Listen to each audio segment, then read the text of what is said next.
heart attack එන්න තියෙන risk එක අඩු වෙනවා. කුරුල ඇන එක, බර වැඩි වෙන එක ඒවා ඔක්කොම අඩු වෙනවා. anti cancer effect එකක් තියෙනවා කියන්නේ මේ metformin වල.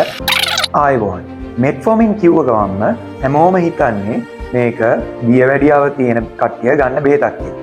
ඒත් ඕගොල්ලෝ දැනන් හිටියද මේක තරුණ කට්ටිය, මැදිවියේ ඉන්න කට්ටිය, ඒ වගේම වයසක කට්ටියගේ ජීවිතය වෙනස් කරන්න පුළුවන් බෙහෙතක් කියලා. එතකොට අද මම කතා කරන්න යන්නේ metformin පිළිබඳ තියෙන අලුත්ම රිසර්ච් වලට අනුව හොයාගෙන තියෙන metformin ගන්න එකේ තියෙන beneficial effects මොනවාද අද අපි කතා කරලා බලමු. එතකොට metformin කොහොමද මේක මුලින්ම හොයාගන්නේ? එතකොට metformin කියන බෙහෙත් වර්ගයේ metformin වලට මුලපාපු සංඝටකය ඇත්තටම හොයාගන්නේ 1800 ගණන් වල. එතකොට 1800 ගණන් වල ෆ්‍රෙන්ච් රිලැක් කියන ශාකයෙන් විස්තරණය කරගත්ත සංඝටකයක් තිබ්බා ගුවනිඩින් කියලා.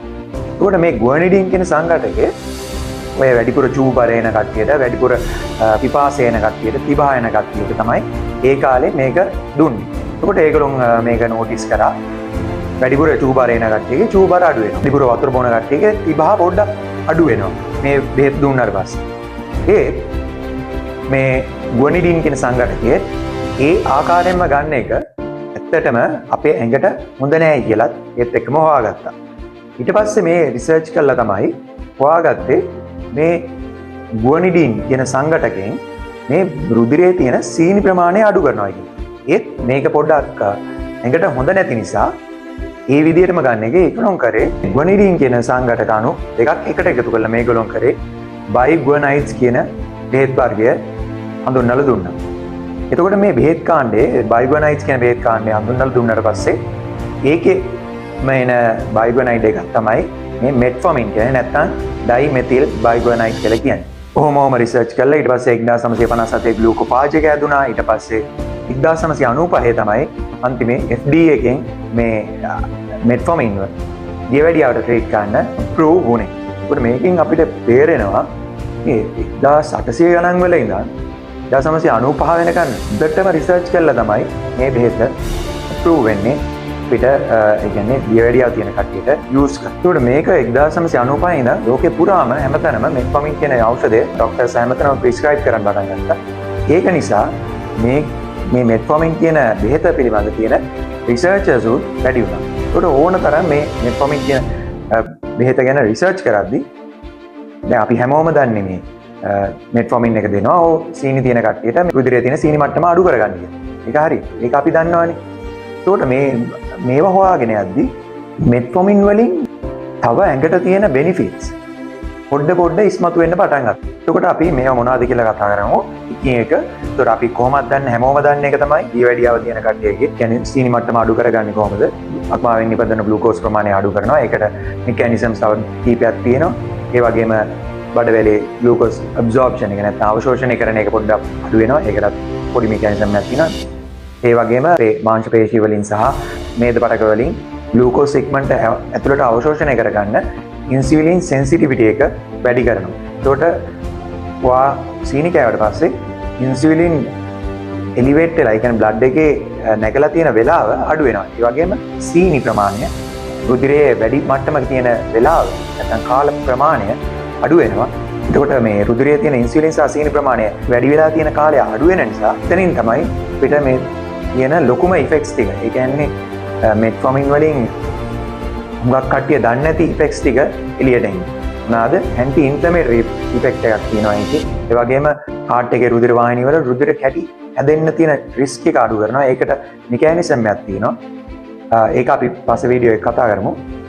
ඒකට හොයාගෙන තියෙනවා metformin ගන්න heart attack තියෙන කට්ටියට heart attack එන්න තියෙන රිස්ක් එක අඩු වෙනවායි කියලා. ඒක ඒ ඉෆෙක්ට් එක ඒකට අපි මෙතනට කතා කරන්න ගන්නේ අර රුධිරයේ තියෙන සීනි ප්‍රමාණය අඩු වෙනවත් එක්කම ඉන්සියුලින් ප්‍රමාණය අඩු වෙනවත් එක්කම heart එකට ආපු බෙනිෆිට් එක තමයි ඒ කතා කරේ.